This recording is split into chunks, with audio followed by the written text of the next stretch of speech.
Tuesday may not have been marked by trumpet blasts or breaking news alerts, but for those watching closely, it offered one of the most illuminating snapshots of the British monarchy in recent memory. Without fanfare, two very different royal engagements unfolded in London, one deeply ceremonial and steeped in historical symbolism, the other vibrant and visible, pulsing with public warmth and generational energy. At first glance, they seemed unconnected. But in the carefully choreographed world of royal protocol, there are no coincidences. At the heart of central London, just steps from the fountains of Trafalgar Square, King Charles III and Queen Camilla arrived at Canada House. The building, imposing yet elegant, has long stood as a diplomatic cornerstone, serving as the High Commission of Canada in the United Kingdom for nearly a century. But on this particular morning, it wasn't just a diplomatic site. It was a stage. The king had come not only to visit, but to receive a symbolic object with profound significance, a ceremonial key. It was no ordinary gift. The design was a faithful echo of a key once presented to his great-grandfather, King George V, in 1925, the year Canada House officially opened its doors.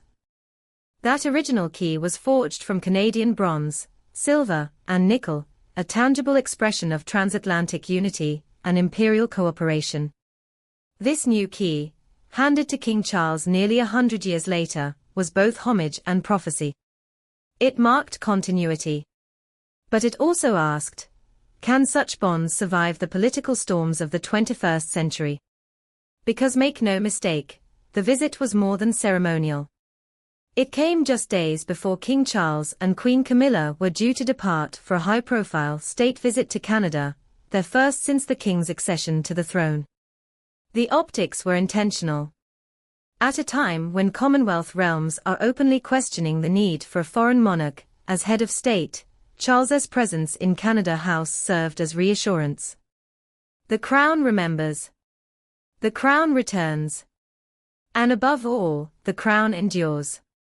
But as the king moved through the stately corridors of Canada House, another royal moment was taking shape just a few miles away, one entirely different in tone, but no less significant in symbolism. Back at Buckingham Palace, the annual garden party was in full swing. These events, held across the spring and summer months, are more than social niceties.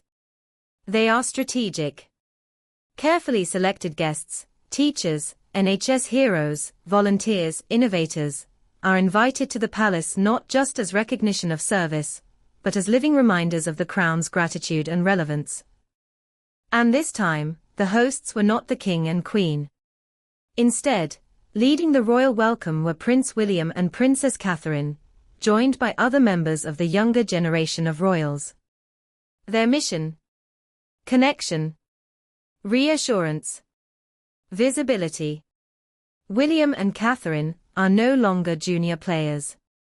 They are the face of the monarchy's future, and on that bright spring afternoon, they embraced their role with elegance, approachability, and quiet authority. The prince, dressed sharply in morning coat and top hat, moved through the crowd with practiced ease, pausing to chat, shake hands, and offer words of encouragement. Catherine, ever the picture of poise, wore a pastel ensemble that nodded to tradition while whispering of modernity. This wasn't just another garden party. It was a masterclass in soft power. Thousands attended. And unlike the formal diplomatic setting of Canada House, here the atmosphere was charged with emotion, gratitude, admiration, pride. It was the monarchy at its most human, and it was unmistakably intentional. The message was clear: the crown isn't just looking backward.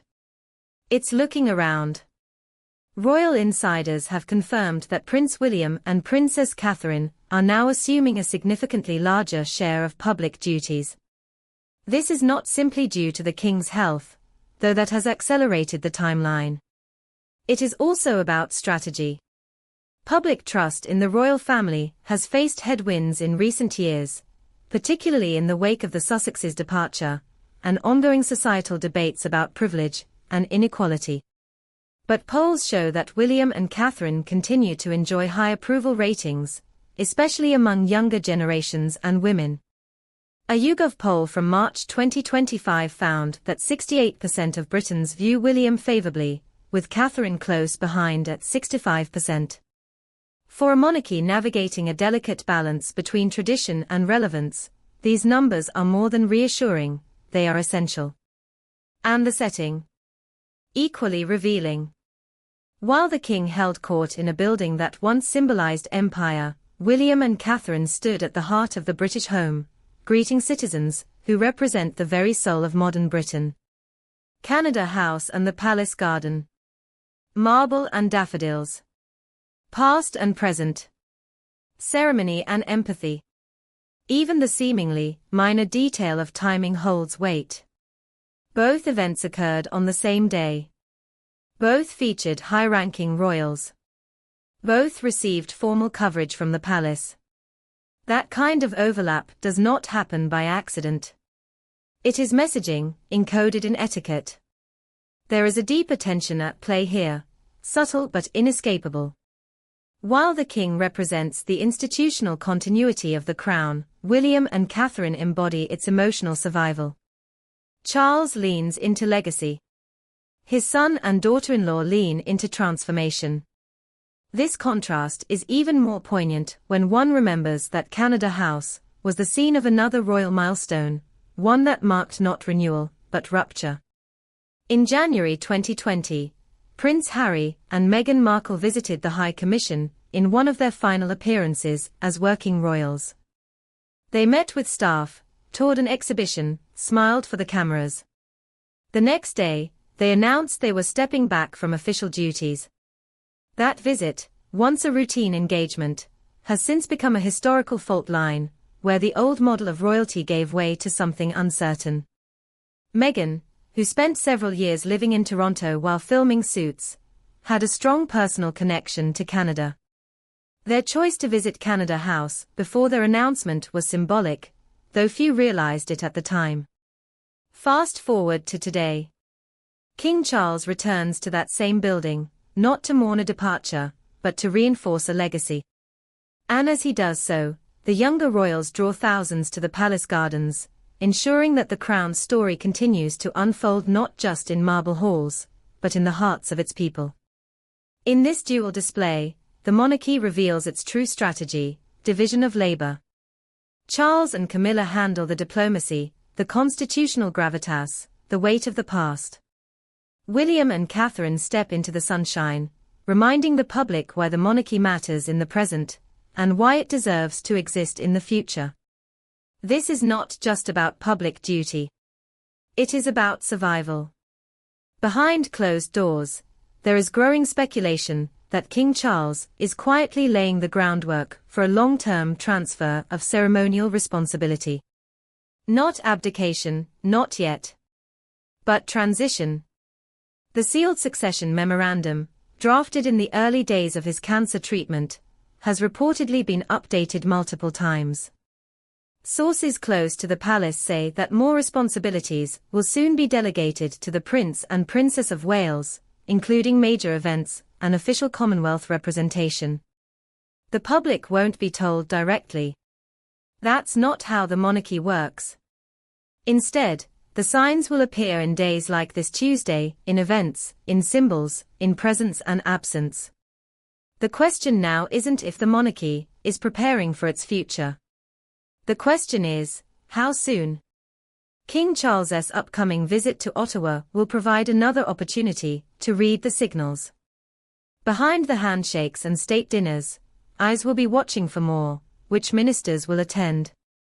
What cultural stops are prioritized? Will William join them at any stage? The answers will reveal more than any press release. Meanwhile, William and Catherine will continue their work, smiling, listening, connecting. And perhaps, on a quiet evening after a long day of public duties, they will sit together and wonder when their day will truly begin.